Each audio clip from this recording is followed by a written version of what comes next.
L'aïeul et le petit-fils. Il y avait une fois un homme vieux, vieux comme les pierres. Ses yeux voyaient à peine, ses oreilles n'entendaient guère, et ses genoux chancelaient. Un jour, à table, ne pouvant plus tenir sa cuillère, il répandit de la soupe sur la nappe, et même un peu sur sa barbe. Son fils et sa bru en prirent du dégoût, et désormais le vieillard mangea seul, derrière le poêle, dans un petit plat de terre à peine rempli. Aussi regardait-il tristement du côté de la table, et des larmes roulaient sous ses paupières. Si bien qu'un autre jour, échappant à ses mains tremblantes, le plat se brisa sur le parquet. Les jeunes gens le grondèrent, et le vieillard poussa un soupir. Alors ils lui donnèrent pour manger une écuelle de bois. Or, un soir qu'ils soupaient à table, tandis que le bonhomme était dans son coin, ils virent leur fils, âgé de 4 ans, assemblé par terre de petites planches. « Que fais-tu là » lui demandèrent-ils. « Une petite écuelle, » répondit le garçon, « pour faire manger papa et maman quand je serai marié. » L'homme et la femme se regardèrent en silence. Des larmes leur vinrent aux yeux. Ils rappelèrent entre eux l'aïeul qui ne quitta plus la table de famille. Les 3 fainéants. Un roi avait 3 fils qu'il aimait également, et il ne savait auquel d'entre eux laisser sa couronne. Lorsqu'il se sentit près de mourir, il les fit venir, et leur dit « Mes chers enfants, il est temps que je vous fasse connaître ma dernière volonté. J'ai décidé que celui d'entre vous qui serait le plus fainéant hériterait de mes états. » À ces mots, l'aîné prenant la parole. « C'est donc à moi, mon père, dit-il, que revient votre sceptre.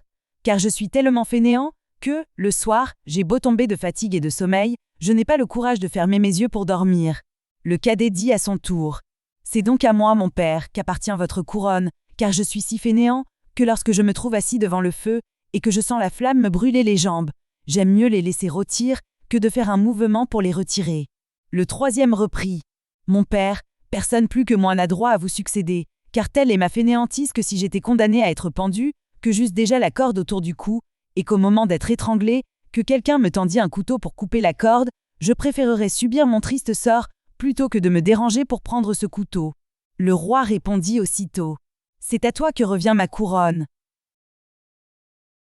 Le clou. Un marchand avait fait de bonnes affaires à la foire. Il avait vendu toutes ses marchandises et bien garni son sac de monnaie d'or et d'argent.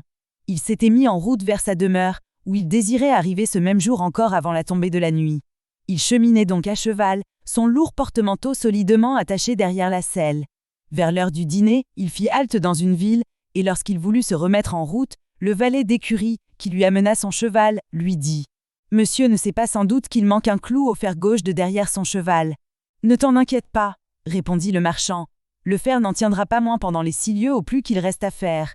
Je suis pressé. » Vers l'heure du goûter, il s'arrêta de nouveau pour faire donner l'avoine à sa monture.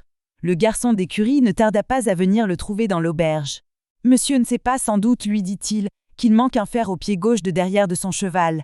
Dois-je le conduire chez le maréchal ? » « Ne t'en inquiète pas, » répondit le marchand. « Pour une couple de lieues qu'il me reste à faire, mon cheval se passera bien de ce fer. Je suis pressé. » Il se remit en route. Mais bientôt après le cheval boita. Il n'y avait pas longtemps qu'il boitait lorsqu'il commença à trébucher.